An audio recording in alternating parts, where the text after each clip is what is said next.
कहानी की शुरुआत में हम देखते हैं कि घने जंगल के बीच जरन अपनी जान बचाने के लिए भाग रहा होता है। उसके पीछे एक विशाल खूंखार अजगर पड़ा होता है, जो किसी भी इंसान को पल भर में निगल सकता है।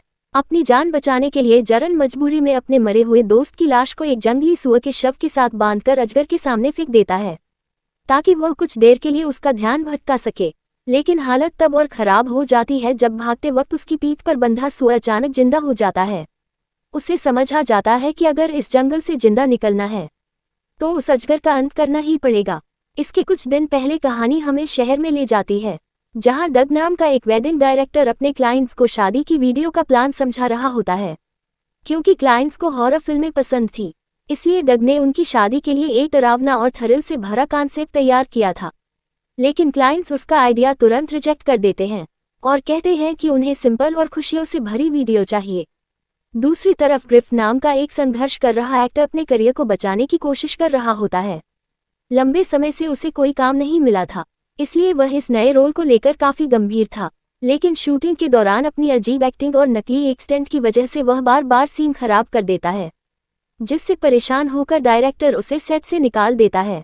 स्टूडियो से बाहर निकलते वक्त ग्रिफ की नज़र अचानक एक पुरानी मॉन्स्टर फिल्म के पोस्टर पर पड़ती है। तभी उसके दिमाग में एक खतरनाक लेकिन पागलपन भरा आइडिया आता है। उसी दौरान उसे अपने बचपन के दोस्त डग का मैसेज मिलता है, जिसमें वह उसे अपनी बर्थडे पार्टी पर बुलाता है। ग्रिफ तुरंत वहां पहुंच जाता है। पार्टी में उनके बाकी पुराने दोस्त भी मौजूद होते हैं, केनी और क्लेयर। ये चारों बचपन से ही फिल्मों के दीवाने थे। इसी बीच ग्रिफ अपने नए आइडिया के बारे में दोस्तों को बताता है। वह असली जंगल में जाकर एक रियल मॉन्स्टर फिल्म शूट करना चाहता था, ताकि उसकी जिंदगी और करियर दोनों बदल जाए। पहले तो सबको उसका आइडिया मजाक लगता है, लेकिन धीरे धीरे सभी इस एडवेंचर के लिए तैयार हो जाते हैं। उस रात डग घर लौटता है तो देखता है कि उसका बेटा उन्हीं की पुरानी बनाई हुई फिल्में देख रहा है। ये देखकर उसके अंदर दबी हुई पुरानी भावनाएं फिर जाग उठती हैं। वह उसी रात गाड़ी उठाकर सीधे ग्रिफ के घर पहुंच जाता है और कहता है कि अब वह इंतजार नहीं करेगा, वह इस फिल्म को जरूर बनाएगा। इसके बाद चारों दोस्त पूरी मेहनत के साथ फिल्म की तैयारी में जुट जाते हैं। उनका प्लान था कि वे 3 हफ्तों के लिए अमेजन के खतरनाक जंगलों में जाकर शूटिंग करेंगे। इसके लिए उन्हें एक नाव चाहिए थी, कैमरे चाहिए थे और सबसे मुश्किल काम था एक असली अजगर ढूंढना, जो ज्यादा खतरनाक ना हो। लेकिन जब उन्होंने खर्चा जोड़ा तो बजट लगभग $25 लाख तक पहुंच गया, जबकि बैंक से उन्हें छोटा सा लोन मिला। पैसों की समस्या के बावजूद डग लगातार 1 हफ्ते तक जाग कर स्क्रिप्ट लिखता रहता है। जब बाकी दोस्त उसकी स्क्रिप्ट पढ़ते हैं तो वे हैरान रह जाते हैं। सभी डग की तारीफ करते नहीं थकते और कहते हैं कि यह उनकी जिंदगी की सबसे बेहतरीन कहानी हो सकती है। अमेजन की खतरनाक यात्रा पर निकलने से पहले डग का बेटा उसे एक खास तोहफा देता है। इसके बाद लगभग 6 घंटे की लंबी यात्रा तय करके चारों दोस्त आखिरकार ब्राजील पहुंच जाते हैं, जहां उनका असली एडवेंचर शुरू होने वाला था। ब्राजील पहुंचते ही केनी उन्हें एक स्थानीय सांप पकड़ने वाले आदमी कार्लोस से मिलवाता है। कार्लोस वही शख्स था जिसके पास वो विशाल अजगर मौजूद था, जिसकी उन्हें फिल्म के लिए जरूरत थी। कार्लोस उन्हें अपनी पुरानी जीप तक ले जाता है और रास्ते भर उस अजगर की कहानी सुनाता रहता है। वह बताता है कि कई साल पहले इलाके में गोल्ड माइनिंग का काम चल रहा था और खदानों से निकलने वाला जहरीला पानी नदी में छोड़ा जा रहा था। उसी जहरीले पानी की वजह से यह अजगर मरने की हालत में पहुंच गया था। कार्लोस ने बड़ी मुश्किल से उसकी जान बचाई और धीरे धीरे उसे ठीक किया। लेकिन समय के साथ यही अजगर कार्लोस के लिए पैसे कमाने का जरिया भी बन गया। कुछ देर बाद कार्लोस सबको उस अजगर से मिलवाता है।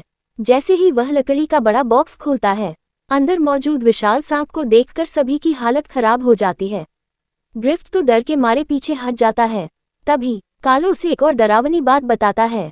वह कहता है कि जंगल में इस सांप से भी 5 गुना बड़े अजगर मौजूद हैं। अगर कभी उनका सामना उन राक्षसी सांपों से हो जाए तो लड़ने की कोशिश मत करना, क्योंकि एक बार अजगर अपने शिकार को लपेट ले तो कुछ ही सेकंड में उसकी सांसें बंद हो जाती हैं। कार्लोस की बातें सुनकर सभी दोस्तों के चेहरे का रंग उड़ जाता है, लेकिन अब उनके पास पीछे हटने का मौका नहीं था। उसी समय शहर के एक छोटे से बार में एक रहस्यमयी महिला भागती हुई अंदर आती है। उसके पीछे 2 खतरनाक आदमी पड़े होते हैं। वह बड़ी चालाकी से लोगों की भीड़ का फायदा उठाकर उनसे छिप जाती है। तभी उसकी नज़र काउंटर पर रखी एक नाव की चाबी पर पड़ती है।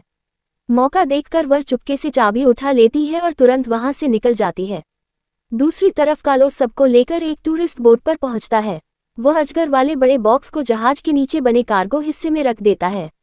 लेकिन किसी का ध्यान इस बात पर नहीं जाता कि बॉक्स नीचे रखते वक्त उसका ढक्कन थोड़ा सा खुल गया था, यानी वो खतरनाक अजगर अब पूरी तरह बंद नहीं था। तभी वहां एक रहस्यमयी लड़की आती है जो खुद को अन्ना बताती है। अन्ना कहती है कि वह जहाज के कप्तान की बेटी है और उसके पिता का एक्सीडेंट हो गया है, इसलिए अब वह यात्रा पर नहीं जा पाएंगे। वह उन्हें पैसे वापस करने की बात करती है और कहती है कि वे कोई दूसरी नाव ढूंढ लें। लेकिन समस्या ये थी कि उस इलाके की बाकी सभी नावें पहले से बुक थी। ऐसे में उनके पास कोई दूसरा रास्ता नहीं बचता। डग और बाकी दोस्त अन्ना से कोई और उपाय पूछ ही रहे होते हैं कि तभी अन्ना की नज़र दूर खड़े उन दो खतरनाक आदमियों पर पड़ती है जो लगातार उसे तलाश रहे थे। वह तुरंत समझ जाती है कि अगर ज्यादा देर रुकी तो पकड़ी जाएगी, इसलिए वह बिना समय गंवाए सबको जल्दी से जहाज पर चढ़ने के लिए कहती है। इसके बाद अन्ना खुद जहाज के कंट्रोल रूम में जाती है और बड़ी आसानी से नाव चालू करके बंदरगाह से बाहर निकाल देती है। लेकिन दूसरी तरफ वे दोनों गुंडे हार नहीं मानते। वे पोर्ट ऑफिस पहुंचते हैं और मारपीट करके जहाज की जानकारी हासिल कर लेते हैं। इधर सभी लोग फिल्म की शूटिंग कर रहे थे। तभी कहानी में एक नया मोड़ आता है। ढंग और गिफ की किसी बात पर लड़ाई हो जाती है। गुस्से में डग उसी वक्त ग्रिफ को फिल्म से निकाल देता है। दूसरी तरफ ग्रिफ भी जिद में आ जाता है। क्लेयर उसे रोकने की बहुत कोशिश करती है, लेकिन वह किसी की नहीं सुनता और छोटी नाव लेकर अकेले वहां से निकल जाता है। अब दोस्ती पूरी तरह बिखर चुकी थी, लेकिन जैसे ही ग्रिफ कुछ दूर पहुंचता है, उसकी नज़र उन दो बड़ी नावों के टूटे हुए मलबे पर पड़ती है जिन्हें उन्होंने पहले देखा था। दोनों जहाज पूरी तरह तबाह हो चुके थे, जैसे किसी विशाल ताकत ने उन्हें चीर कर रख दिया हो। ग्रिफ अभी यह समझने की कोशिश ही कर रहा था कि अचानक किनारे से एक घायल और डरी हुई महिला उसकी तरफ भागती हुई आती है और मदद मांगने लगती है। उसकी हालत देखकर ग्रिफ के होश उड़ जाते हैं। वह तुरंत नाव मोड़ता है और पूरी रफ्तार से वापस लौटने लगता है ताकि डग और बाकी लोगों को आने वाले खतरे के बारे में बता सके। उधर दूसरी तरफ डग और बाकी लोग अब भी अनजान थे कि मौत उनकी तरफ बढ़ रही है। डग एक खूबसूरत जगह देखकर वहां कुछ सीन शूट करने का फैसला करता है, लेकिन क्लेयर कहती है कि पहले ग्रिफ को ढूंढना जरूरी है। दोनों के बीच बहस चल ही रही होती है कि अचानक अन्ना बंदूक निकालकर सब पर तान देती है। वह उन्हें जबरदस्ती नाव से नीचे उतरने का आदेश देती है। सभी लोग हैरान रह जाते हैं क्योंकि जिस अन्ना पर उन्होंने भरोसा किया था वही अब उनके खिलाफ खड़ी थी। जब ग्रिफ वापस जहाज पर पहुंचता है तो वहां कोई नहीं होता। पूरी नाव खाली पड़ी थी, सिर्फ एक छोटी बोट किनारे लगी थी जिसमें एक राइफल रखी हुई थी। वहीं दूसरी तरफ अन्ना डग, केनी और क्लेयर को जंगल के अंदर बनी एक झोपड़ी तक ले जाती है। वहां वह उन्हें पानी के अंदर छिपे बैग निकालने को कहती है। जैसे ही डग बैग खोलता है उसके अंदर चमकता हुआ सोना देखकर सब दंग रह जाते हैं। अब सच सामने आता है कि अन्ना सिर्फ नाव चलाने वाली लड़की नहीं बल्कि अवैध सोने की तस्करी करने वाले गिरोह का हिस्सा थी।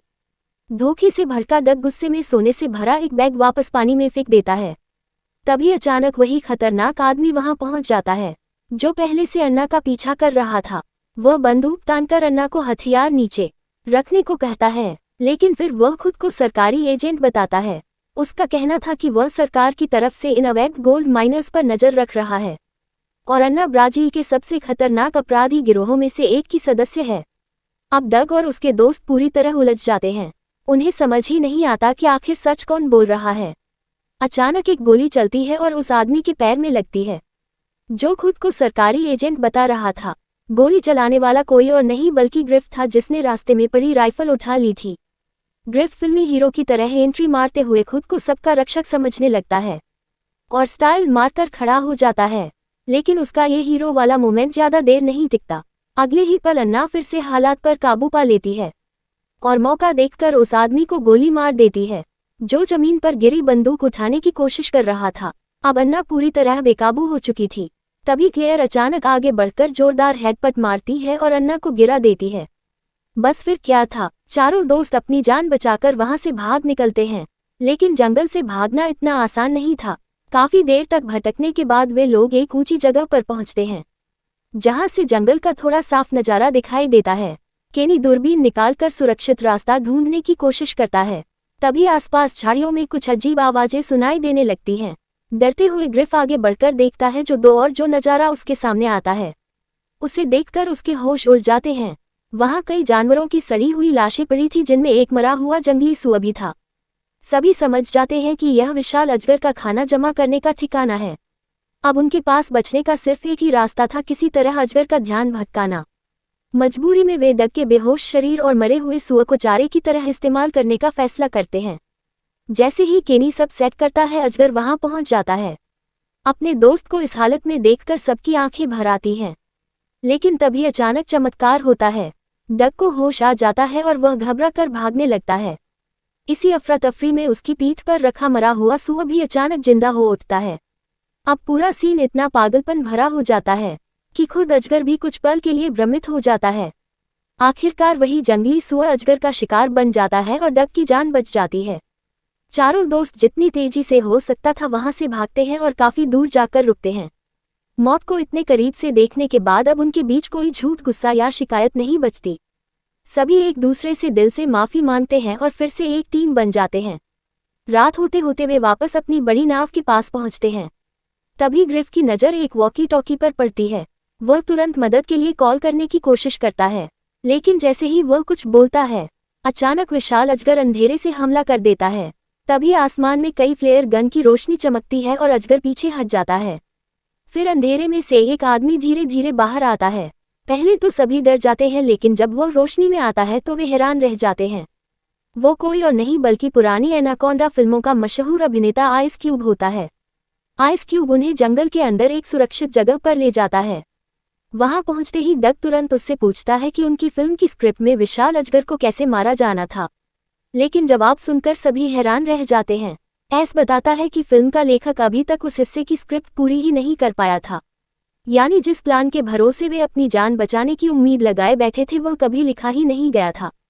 तभी एस को अचानक याद आता है कि डायरेक्टर ने जंगल में कई जगह बड़े बड़े विस्फोटक और आतिशबाजी वाले ट्रैप लगवाए थे ताकि इमरजेंसी में उनका इस्तेमाल किया जा सके। हालांकि किसी को नहीं पता था कि उन्हें चालू कैसे करना है।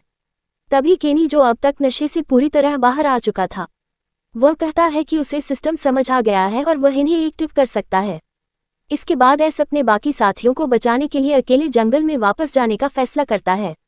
जाने से पहले वह सबके साथ एक फोटो खींचवाता है, जैसे उसे पहले से एहसास हो कि शायद वह वापस ना लौटे। उसके जाते ही डग और बाकी दोस्त तुरंत एक आखिरी प्लान बनाते हैं। केनी को लाइट और धमाकों का कंट्रोल संभालना था, क्लेयर को जनरेटर चालू करना था और ग्रिफ को विस्फोट का रिमोट दिया गया। वहीं डग खुद गाड़ी चलाकर उस विशाल अजगर को तय किए गए जाल की तरफ खींचने वाला था।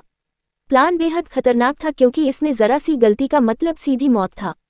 सारी तैयारियां पूरी होने के बाद ग्रिफ जंगल की तरफ मुंह करके जोर जोर से चिल्लाने लगता है ताकि अजगर बाहर आ जाए। लेकिन तभी अचानक वह दानव जैसी विशाल सांप साइड से हमला कर देता है। अगर डग एक सेकंड भी देर करता तो वही खत्म हो जाता। वह पूरी स्पीड से गाड़ी मोड़ता है और किसी तरह उस हमले से बच निकलता है। दूसरी तरफ क्लेयर और केनी जान जोखिम में डालकर बिजली का सिस्टम ठीक करने में जुटे रहते हैं। आखिरकार जनरेटर चालू हो जाता है और पूरा इलाका रोशनी से जगमगा उठता है। अब विशाल अजगर पूरी तरह गुस्से में डग की गाड़ी का पीछा करने लगता है और धीरे धीरे उसी जगह पहुंच जाता है जहां विस्फोटक लगाए गए थे। जैसे ही अजगर जाल के बीच पहुंचता है, केनी चिल्लाकर ग्रिफ को इशारा देता है। ग्रिफ बिना देर किए बटन दबा देता है। अगले ही पल पूरा जंगल एक जोरदार धमाके से कांप उठता है। आग की लपटें आसमान तक पहुंच जाती हैं और उस विस्फोट ने विशाल अजगर को खत्म कर दिया है। चारों दोस्त राहत की सांस लेते हुए वहां से भागने लगते हैं। आखिरकार वो मौत का दानव खत्म हो जाता है। चारों दोस्त मौत के मुंह से जिंदा बाहर निकल आते हैं। कहानी के आखिर में डग और उसके दोस्तों की फिल्म रिलीज होती है और लोगों को बेहद पसंद आती है। मिलते हैं अगले वीडियो में।